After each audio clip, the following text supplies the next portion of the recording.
আমরা যদি না বুঝি কে বসবে?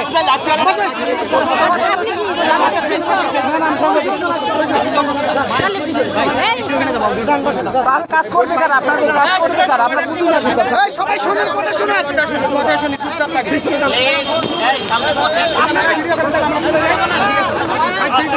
সাইড দেন, আমরা বসি। আপনি পিছনে যান, ওই যে মাঝখানে যান, আমি সাইড দেন, আমরা বসি। আপনি এদিক সাইডে যান না, আমরা বসি।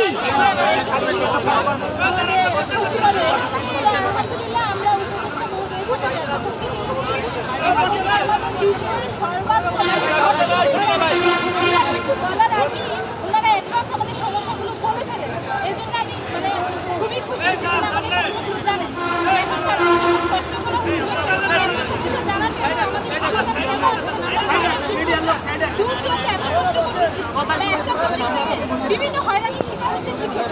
তখন বললো যে আগে যে সিস্টেমগুলো হয়েছে সেই সিস্টেমগুলোই সিস্টেম মতো হয়নি, সেই জন্য আজকে এই ভোগান্তি।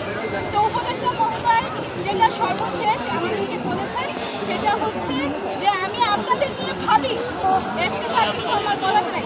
বলছে আপনাদের নিয়ে আমি কালকে সারা রাত ভেবেছি। ঠিক আছে, আমাদের উপদেষ্টা মহোদয় এই কথা আমাকে বলেছেন। তো আমি বললাম স্যার ভাবতে তো হবে না, আমাদের তো এখন দেয়ালে পিঠ থেকে রাস্তায় নামছি আমরা।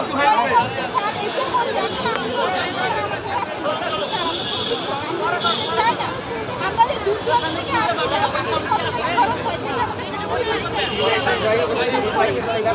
আসতে চাই না, কিন্তু আমাদের দেয়ালে পিঠ থেকে তখন কি যে আমি আপনাদের নিয়ে একটা যৌক্তিক সিদ্ধান্তে আসার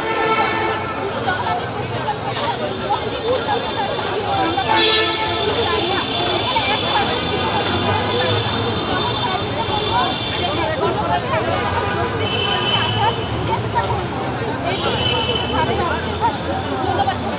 আচ্ছা, এখন আমরা কি করবো? কতদিনের মধ্যে হতে পারে এটা না হলে এটা তো বলেই নাই।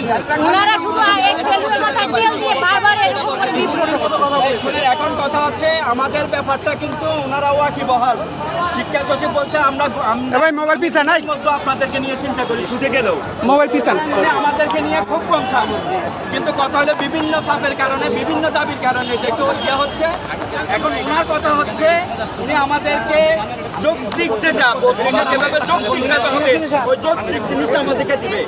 এই যৌক্তিক জিনিসটা বলে আমাদেরকে পাঠাইছে। এখন আপনারা কি এই কথার মধ্যে বিশ্বাস রাখতে পারেন কিনা এটা শিক্ষক আমাদের কতদিনের মধ্যে দিবে এটা বলতে হবে, না হলে আমরা মানি না। আমাদের সময় বেঁধে দিতে হবে।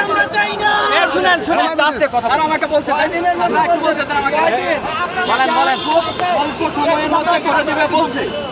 এতদিন ওনারা ভালো করে ইয়ে করে নেয়, এখন ওনারা আন্দোলনের কারণে এটা ওনারা বুঝছে ব্যাপারটা এবং এটা এই ছাড়া দ্রুত